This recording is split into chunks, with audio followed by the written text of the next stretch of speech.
on your home computer to read the day's newspaper. Well, it's not as far-fetched as it may seem. In fact, both local San Francisco papers are investing a lot of money to try and get a service just like that started.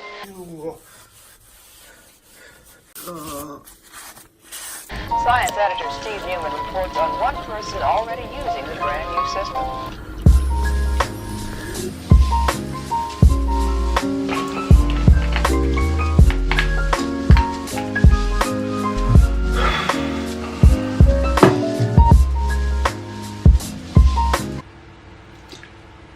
I'm alive. Science editor Steve Newman reports on one person already. Okay, so I think like it's been what?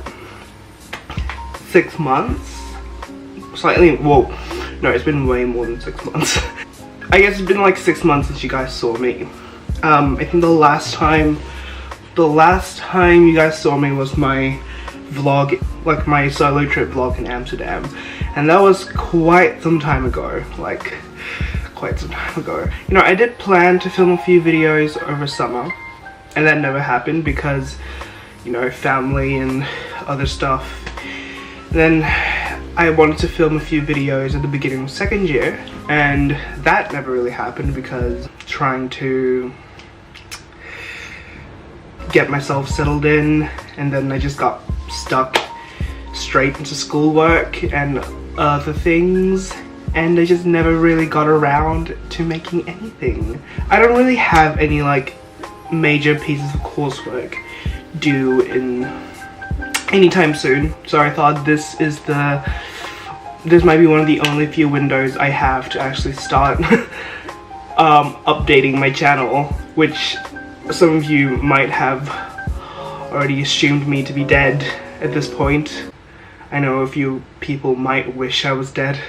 That was really morbid. But again, it is the internet, so you don't know. There's gonna be some weirdo out there who wishes I was dead.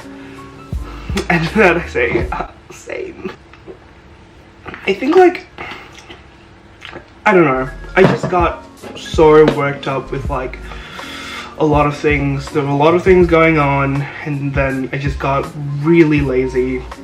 And I just never really thought that, I didn't really prioritize filming.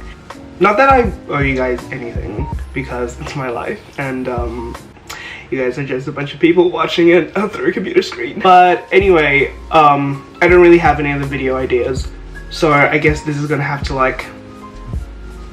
cut it. What is new? What has changed with me? I guess, well, I'm in a different room now. I'm no longer living in International Hall, which was where I was living last year. I'm now living in... Yeah, so that's where I'm living now. I have normal hair again, which is there was a shock to my friends when I like started school, and they were like, Ashley, you look like fucking a corporate Asian guy hair. And I was just like, that was what my mom was trying to get me to look like. I kind of miss my pink hair, but you know, it does feel healthier now because it isn't bleached to death. My hair was so dry last year because I bleached it so many times. But yeah, now my hair is dark brown. Again, you can't see it, it kind of looks black, but it's actually like brown. Also, I'm in my second year now. I think that's pretty obvious. I think I made that pretty obvious. I'm still doing a sociology degree. I know some of you are pissed about that. But yeah, I'm still doing a sociology degree, and I don't think I will be moving out of that degree qualification anytime sooner. Is it anytime soon? Anytime soon. What I'll do is that I'll start this video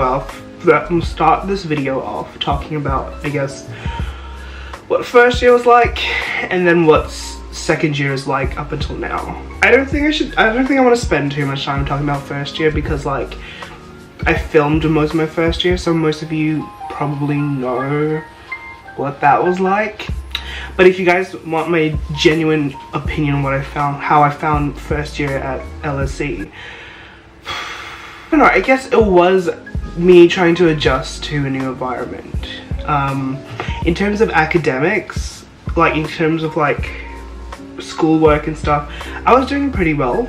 I was getting like for all my like formative coursework, I was getting like firsts up until the exam, and up until like the summative pieces of coursework I was doing fine, and then like come the exam, come the summatives, and oof, I did not do as well as I'd hoped, and it was frankly quite disappointing. For those of you who don't know, like a formative is like a piece of coursework that isn't assessed.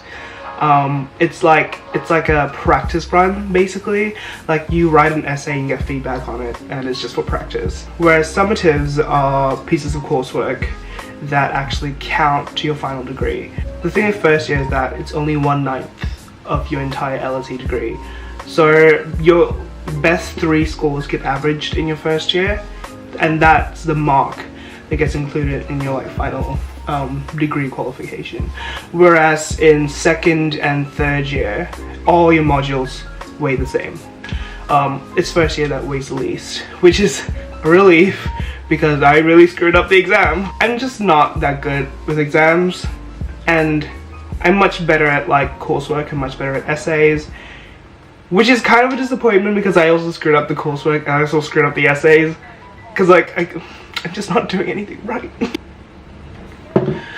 I was just way in over my head. Like I was overthinking everything. I wanted to impress the examiners. I wanted to show them that I knew this, that I knew that, and I realized I was just shooting myself in the foot because in the end of the day, you can't show everyone everything that you know in like a 3,000 word essay. That's just not gonna happen, right? You can't show people that you know everything in like a 3-hour exam. That's just not gonna happen. And I was just way in over my head because I just wanted to show them that I knew more than like the course material, and I think that came at the expense of showing them that I knew the course material.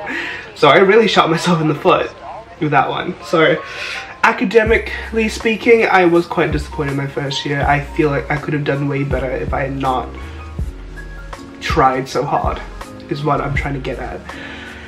Socially speaking, it was a whirlwind of a social experiment. I fell out with a friend group at the beginning of first year. The friend group that I had in halls. It's just, there's some drama. I don't really want to like air the drama out on like the internet. But basically, yeah, I specifically fell out with this one guy, and it was pretty bad. We both said things that I know I regretted the things I said. I don't know if he regretted it. Part of me kind of doubts that he regretted it, but at this point I don't really care. He's out of my life and I'm much better for it. And I think like he's much better for it that I'm out of his life. So yeah, that happened and we fell out and we're no longer friends. And I didn't really fall out with the rest of the people in the friend group. It's just that that situation did not make it any better in terms of like cohesiveness. So I decided to like remove myself from the environment. So I instead became friends with people from LSE, and I became friends with people at Passfield Hall, which is where you saw most of my videos. I became integrated into the friend group. I became basically integrated into the hall. Like, I managed to finesse my way through the system. I got free meals because people thought I lived there. That was how often I was going over to the halls. It came to the point where a few of my friends got like really sick and annoyed with the fact that I was there like almost every day. I didn't really have any other friends, right? And I was really alone. I felt really lonely in halls, and all my friends did not live in my halls, which is really sad. And so I just wanted to be with people I knew like 24/7. My hall's experience was so different. Like, I lived in an intercollegiate hall, so it's really big and you don't necessarily make close friends with people in intercollegiate halls because you all go to different universities. And part of me wishes that I had applied to an LSE only hall, because you not only see these people every day living with them, but you see these people every day at school as well. And it's just a much better community type thing, right? I definitely wish that I had applied to an LSE hall. I feel like I would have made better friends, but a little too late for that now. I'm still living in an intercollegiate hall, and that's only because this year I'm getting used to being by myself and being alone, and in fact I actually now prefer being alone most of the time. I don't really like going out and hanging out with people as much as I did before. Like I used to get really bad FOMO. Oh, that brings me on to the next thing. I don't know if I've ever said this on a video, but I was diagnosed with severe depression and general anxiety disorder last year. And so I guess that affected a lot of things. Like that affected my relationship with my friends. That's also one of the reasons why I fell out with my old friend group. That's sort of the reason why I had really bad FOMO and I wanted to hang out with people all the time. Which is I was so anxious over every single little thing. And I was on medication. I was on citalopram for a while. And now I can say that well, my anxiety hasn't gone away, but I've managed to kind of control it better, which is why I don't get so anxious when I miss out on things. Because I mean, I still get anxious a little bit, oh no, my friends are doing something without me. Excuse me. But it doesn't bother me. It doesn't bother me as much as it used to. So I'm fine. I'm perfectly comfortable being in my own skin. Yeah, so those are the things that kind of happened in my first year, the big things that happened in my first year, that I guess I wanted to share with the internet. Moving on to my second year, what have I been doing? To be quite honest, I've just been doing you know, if I tell you what I've been doing in second year, you'd probably think you have no excuse to not be updating this channel. The truth is, although it doesn't sound like much, it does take a lot out of me. So typically since the beginning of second year, it's just been coursework, music, coursework, music, coursework, music. And by music I mean my a cappella group. So I'm in an a cappella group at LSE since first year. In first year it wasn't as busy in first year because that's when the group started, right? And so we didn't really do much. We sang what, 3 songs in total the entire year. So that's all we did in first year. And I was also in the school choir and stuff like that. I was the head of choir actually, but I didn't do much. I was a glorified personal assistant to the choir director, if anything. This year I have a more serious leadership role in the music committee. So I'm the co-head of LSE a cappella. 2 a cappella groups, I'm leading one of the groups, and so that's a lot of commitment. I practice 4 hours a week. I arrange most of the music. I organize most of the events. It's a lot. It's a lot. It's really draining, and I spent most of my time worrying about shit, right? Rather than doing stuff. And then of course there's my schoolwork, which, to be quite honest, second year is not as difficult as I thought it would be. And I think that's because first year gave me a lot of good practice. It showed me what I was doing wrong, what I was doing right, and now going to second year, I know what I should be doing. I know what a good essay should look like. I know what a good exam should look like. I know what a good argument should sound like. And so I know how to actually read properly. Last year I was overdoing the readings. Now I'm I just have to make sure that I'm doing the necessary reading that I know will be discussed in class or will be useful in an essay. Yeah, I've just been sucked into that.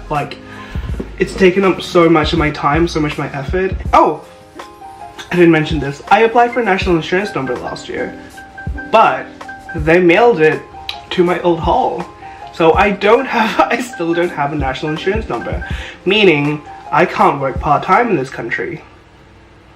So yeah, in that regard I have free time, but also, and the free time that I have, I'm exhausted. So I haven't really been able to do much, mainly out of sheer lethargy. Yeah, no, entirety of second year up until now, and it's we're almost halfway through Lent term. All I've been doing is music school, music coursework. And I think in terms of like academic performance, oh my god, I'm doing so much better in second year. Jesus, what is in that? So like in first year I put so much weight on my formative pieces of coursework, even though they didn't count anything. Part of it because I wanted to I guess I just wanted to prove something to myself, that like, you are a smart person, you're gonna be able to like succeed in a top university like LSE. So like in every single piece of coursework, like formative or summative, I just tried really hard. Like I tried too hard. Anything, I got burnt out near the end. Like my advisor was telling me like, Ashley, you gotta slow down. You're gonna burn yourself out.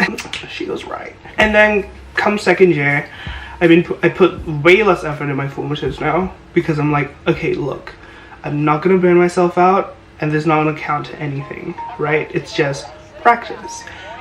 And so far my formatives have been like a high 2-1. It's never fallen below like a 67, 68. My formatives has always been like 67 and above, which is like a high 2-1, which is good, which I think is really good considering that I only spent like a day writing formative. So I knew that like if I spend slightly more effort on my summatives,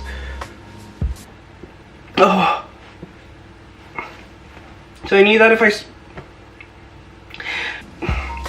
I spend like slightly more effort writing my summatives, I could get a first.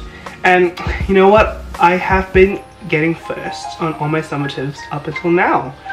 So it's definitely an improvement from like first year. I remember in first year, I don't think I've gotten anything higher than like a 71. Now I'm like reaching like 73, 75 on my summative pieces of coursework.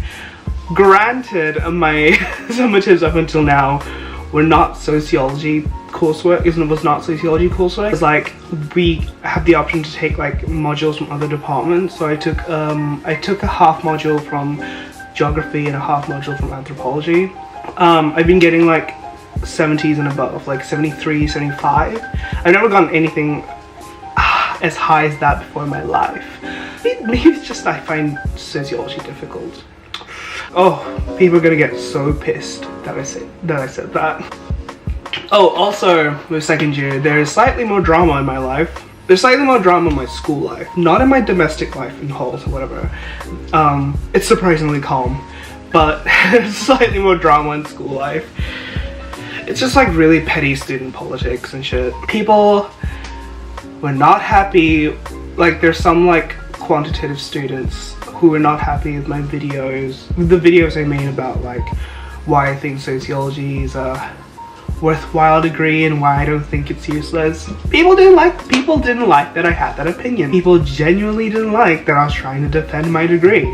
Yeah, and also I wrote an article for the LSE newspaper, for the satire section of the LSE newspaper, because my friend runs it, and she wanted me to write a satirical piece about the qualitative-quantitative divide in LSE. People were not happy about that. So I am kind of in hot water in that sense, but it's shallow hot water, you know, it's not that deep. It's not that deep. It shouldn't be that deep. If people find it that deep. So that's what I've been up to. I don't think that sufficiently answers the question as to why I've not been producing as many videos as I should be. I hope that does give you guys some clearer insight as to what's been going on in my life. I'll try to update the channel. I don't want to let this channel die. Upload schedule will be more sporadic than usual, so don't expect like regular uploads, because that's not happening. Pretty much I'm just trying to hang in there, trying to survive. I'll see you all later, hopefully.